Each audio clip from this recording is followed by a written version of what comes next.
बंगाल की खाड़ी और अरब सागर एक साथ होने वाले हैं सक्रिय, जल्द देने वाले हैं दो स्ट्रॉन्ग सिस्टम को। नमस्कार दोस्तों, स्वागत है आप सभी दर्शकों का वेदर अलर्ट इन्फॉर्मेशन में। मैं आपके साथ हूँ आलोक सक्सेना। इस वीडियो में हम बात करेंगे कि देश के राज्यों पर अगले 2 दिनों के दौरान कैसा मौसम रहेगा और साथ ही साथ क्या अरब सागर पर बनने वाला सिस्टम साइक्लोन बनेगा और अगर साइक्लोन बनता है तो वो क्या गुजरात के इलाकों को अफेक्ट करेगा। इसके बारे में भी बताएंगे पूरे विस्तार के साथ, तो वीडियो को बिल्कुल भी स्किप ना करें। इस समय आप देख सकते हैं आज 11 अक्टूबर हो चुका है और जिस समय मैं भी ये वीडियो शूट कर रहा हूँ अभी लगभग सुबह के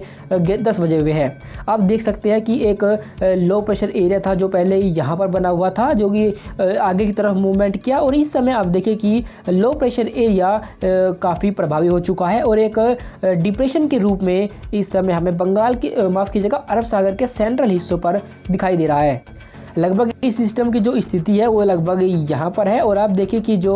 मॉइस्चर है अरब सागर का वो इसी डिप्रेशन के पास और साथ ही साथ जो बंगाल की खाड़ी से मॉइस्चर आ रहा था वो भी इसी के साथ ही अट्रैक्ट हो रहा है, जिसकी वजह से ये लगातार प्रभावी होगा और संभावना ये है कि ये डिप्रेशन के बाद हो सकता है कि डीप डिप्रेशन भी बन जाए, पर लेकिन ये साइक्लोन बनेगा या नहीं अभी भी इसमें थोड़ा कन्फ्यूजन है, क्योंकि जो मॉडल होते हैं GFS का मॉडल और ECMWF का मॉडल, तो ECMF का जो मॉडल है वो तो इसको साइक्लोन के रूप में अभी दिखा नहीं रहा है, पर लेकिन जो GFS का मॉडल है वो इसको कुछ समय के लिए साइक्लोन की इंटेंसिटी में भी दिखा रहा है। यहाँ सवाल ये उठता है क्या अगर ये साइक्लोन बनता है तो क्या ये गुजरात की तरफ जाएगा। तो देखिए दोस्तों, अभी इसका जो सटीक ट्रैक है वो उसमें बताना थोड़ा सा कन्फ्यूज़न है, क्योंकि अभी जो मॉडल प्रेडिक्शन है वो जो ECMF का मॉडल है वो उसको ओमान की तरफ दिखा रहा है, जबकि जो GFS का मॉडल है वो भी इसको ओमान की तरफ को ही मूव कर रहा है। यानी ऐसी संभावना रहेगी कि ये अधिक जो इसकी संभावना है वो ओमान की तरफ जाने की है, पर लेकिन अगर ये चेंजेस होता है और अगर मॉडल के जो प्रेडिक्शन है वो बदलते हैं तो इसके बारे में हम आपको लगातार अपडेट कर देंगे और ये किस दिशा में जाएगा और इसकी क्या इंटेंसिटी रहेगी ये हम आपको लगातार बताते रहेंगे। भले ये साइक्लोन अगर ना भी बने पर लेकिन फिर भी इसका जो इफेक्ट है वो देश के जो पश्चिमी तटीय इलाके इन भागों पर शुरू हो चुका है पहले से ही, और यहाँ पर गुजरात के इलाकों से लेकर केरल के इलाकों पर इसकी वजह से बारिश हो भी रही है और यहाँ पर आगे बारिश होने की संभावना भी हमें लग रही है। आइए जानते हैं विस्तार के साथ कि कहाँ पर इसका इफेक्ट आपको देखने को मिलने वाला है। तो देखिए दोस्तों, 11 अक्टूबर को आप देख सकते हैं कि जो डिप्रेशन है वो लगभग यहाँ पर बना हुआ है और आप देखिए कि जो इसकी वजह से जो मॉइस्चर है वो एंटी क्लॉकवाइज लगातार ऐसे घूमेगा और आप देख भी सकते हैं कि जो मॉइस्चर का फ्लो है वो भी इसी के आसपास ज़्यादा है और साथ ही साथ जो मॉइस्चर है वो बंगाल की खाड़ी से आ रहा था वो यहाँ पर अरब सागर के मॉइस्चर के साथ इंटरेक्शन करेगा, जिसकी वजह से जो पश्चिमी तटीय इलाके हैं इन भागों पर आपको बारिश देखने को मिलेगी। खास तौर पर जो गुजरात के निचले इलाके रहेंगे, मुंबई के जो तटीय इलाके रहेंगे, वहाँ से लेकर केरल तक कई स्थानों पर आपको हल्के से मध्यम बारिश देखने को मिल सकती है।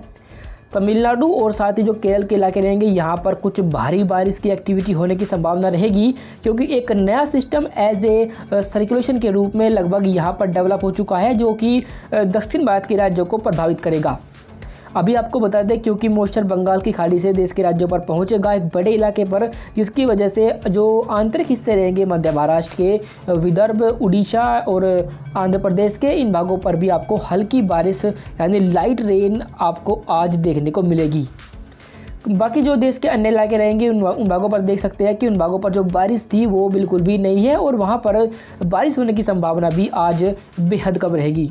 जो बारिश होगी वो सिर्फ पूर्वोत्तर भारत के इलाकों पर होगी, जिनमें असम, मेघालय, मणिपुर, मिजोरम, त्रिपुरा और आसपास के जो इलाके रहेंगे इन्हीं भागों पर आपको बारिश आज देखने को मिलेगी। बाकी देश के जो अन्य पूर्वी भारत के इलाके और साथ ही सेंट्रल हिस्से देश के और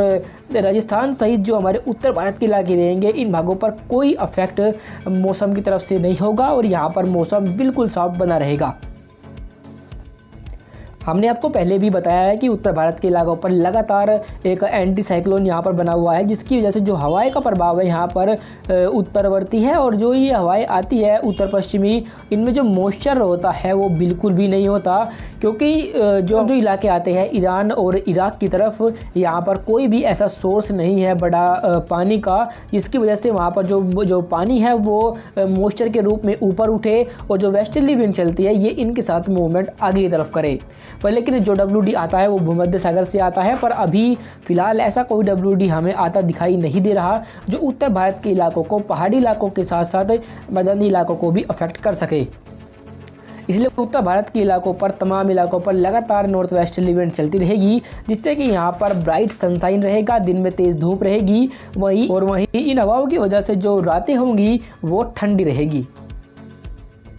इसके बाद आगे बढ़ते हुए 12 तारीख के मौसम को देखें तो 12 तारीख को आप देख सकते हैं कि जो डिप्रेशन है वो यहीं पर ही बना रहेगा। यहाँ थोड़ा सा आगे की तरफ मूवमेंट करेगा तो उत्तर पश्चिम की तरफ, जिसकी वजह से आप देखें कि जो बारिश की जो गतिविधियाँ रहेंगी वो पश्चिमी तटीय इलाकों पर लगातार जारी रहेगी। और साथ ही साथ एक नया सिस्टम अब बंगाल की खाड़ी पर 12 अक्टूबर को बनना शुरू हो जाएगा, जो कि यहाँ पर बनेगा। और आप देखिए कि बारिश की जो गतिविधियाँ हैं वो ख़ास तौर पर दक्षिण भारत के इलाके और साथ ही पश्चिमी तटीय इलाके और कुछ हमारे जो पूर्वी भारत के इलाके रहेंगे, इन विभागों पर देखने को मिलेगी। और यहीं पर 12 अक्टूबर को बारिश होने की संभावना रहेगी।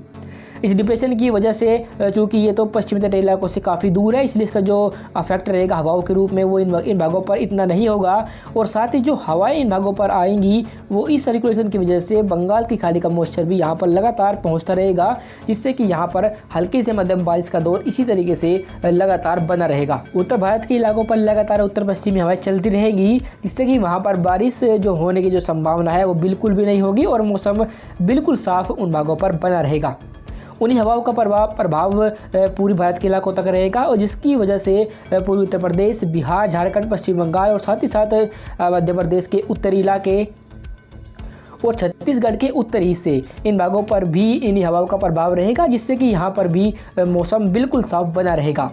दोस्तों जो डिप्रेशन है वो लगभग यहीं पर अरब सागर पर ही घूमता रहेगा, जिसकी वजह से आप देखें कि जो मॉडल का प्रेडिक्शन है वो इसको नॉर्थ वेस्ट की तरफ यानी ओमान की तरफ लगभग इस तरीके से दिखा रहा है। यानी ये संभावना कम है कि ये गुजरात की तरफ आएगा या नहीं आएगा, पर लेकिन अभी भी ऐसा हो सकता है कि मॉडल के जो प्रेडिक्शन है वो चेंज हो जाए और ये थोड़ा सा रिकर्व कर सके। पर लेकिन स्पष्ट रूप से ये जो इसकी संभावना रहेगी वो नॉर्थ वेस्ट की तरफ यानी ओमान की तरफ जाने की ही संभावना अधिक रहेगी। अभी फ़िलहाल के लिए इस वेदर रिपोर्ट में अभी के लिए बस इतना ही। वीडियो अच्छी लगी हो तो लाइक करें और मौसम के हर अपडेट को जानने के लिए यूट्यूब पर हमें ज़रूर सब्सक्राइब करें। धन्यवाद।